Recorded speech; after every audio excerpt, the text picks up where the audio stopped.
Hey guys, I haven't forgot about you. All my classes, I'm trying to do a few updates so you can see face to face things that we're going to be doing, things we're going to be turning in. I know I've put you guys off because you're my advanced class. A couple of things I want to first let you know about. Number one, I've still got 3 of you that have not turned in your sex offender research. I need that. That has to go to print. We want to get that out to the local law enforcement. By the way, this is Odie, this is Finn. This is what I'm stuck home with, quarantine. But anyway, I'm going to get this out to Dr. Park by next week. So if I don't get it, that means it's going to be a 0. You're going to lose a lot of points. So the 3 of you that have not turned in your sex offender slideshow, get it into me, and then get on to the Google Doc, the Google Sheet, and put that information in. We got to get this finalized. For those of you that looked on Canvas, you'll see that I put a document on there. We're going to start getting into, and I'm sorry, I wish we could be doing it face to face. I'm going to do whatever I can. Maybe we're going to Zoom at some point, because this is extremely important. When I teach advanced investigations, I look at it as, for those of you getting into the field, what are the things that you're going to do the most? What is the most common arrest? What are the things that are the most difficult? And from my past students, they have really enjoyed how I approach driving while intoxicated, or DUIs, DWIs. So we're going to talk about them quite simply. They're very complicated. As a police officer, they're very difficult to make an arrest. They're scrutinized by public defenders, by private attorneys. This is where the big money is. People that have a lot of money, they'll fight you on a DUI every step of the way. You know, you can arrest somebody for a murder or a major robbery, and it's not as difficult to put your arrest package together as a DWI. We don't teach them in academies, just the very basic to make an arrest, because they're so complicated. So that's why I'm doing this. So what I want you to do is, I know you've seen the chart here. We're going to start at it very slow, and I'm going to give you a heads up. So if you look at this chart, number 1, I want you to understand that when you make a DUI stop and subsequent arrest, it goes in 3 phases.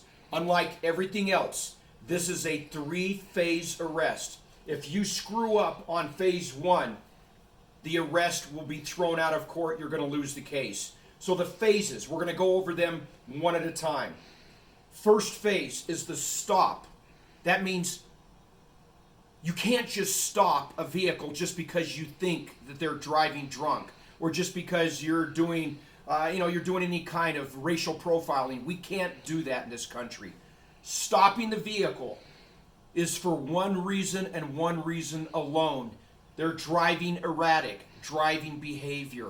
So we're going to talk about it. What I've downloaded onto Canvas is a template that I was trained by, looking at driving behavior. Certainly if you suspect somebody of driving while intoxicated, they're going to show signs of erratic driving behavior. When you look at that document, this is done. We've got statistics for 50 years. National Safety Traffic Board has put together things that when people are driving, if they're doing this type of behavior, swerving, hitting their brakes, then there's a good chance they might have something in their system, alcohol. So we're going to focus first on driving behavior. Remember, all of this is for a DUI stop. We had a trooper here in Utah a couple of years ago that had a lot of DUIs. She ultimately was fired because she violated this number 1 rule. You can't sit out in front of a bar and just assume that someone's a drunk and then pull them over and then make up driving behavior that didn't exist. Please do not do that. That's going to get you fired. That's going to get us all sued. You have to justify, why did you stop that vehicle? So we're not even going to go into the tests, all the different tests, touching your nose, all that. That's going to be in phase 3.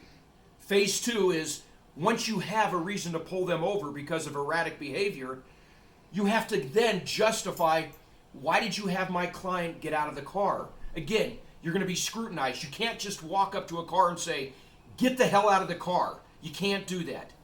We'll get to that next video, and I'm going to download some stuff for you.